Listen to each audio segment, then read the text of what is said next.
He kai pāpāho o mua e mōhiotia whānui tiana mo tōna ngā kaunui ki te reo Māori.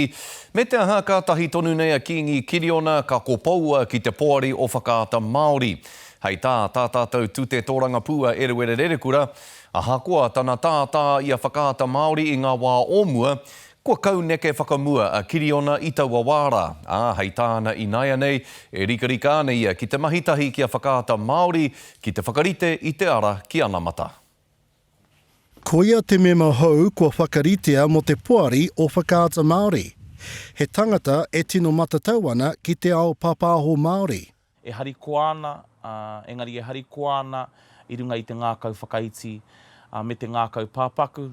Hei tā te tumu whakarai o te mātāwai, he nui kē ona pukinga. He tangata whakapaukaha mo te reo, ko mohi mai tātou ki tērā pukinga ona, ara i roto i wāna mahi haka, i roto anō hoki i ngā mahi pāpāho. Mō Kiriona e hikaka ana ia ki tana tūranga hou.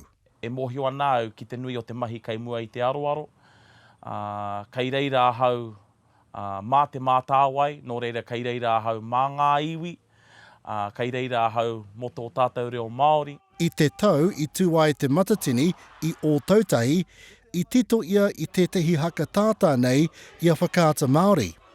Engari hei tāna, kua kauneke whakamua ia. I ngā rua toru tau i puta i au me taku kapa tētahi haka mō whakaata Māori. Ki au nei koe ea noa atu tērā, te whakaputa i aku whakaaro me aku amu mō whakaata Māori. Koe eke ko tēnei te wā mo te mahi tahi i te taha o whakaata Māori ki te kimi i etahi rongoa oranga rāne. Ka timata a Kiriona ki tāna tūranga hei te kau o Paenga Whāwhā mō te toru tau. Iruere kura, te karere.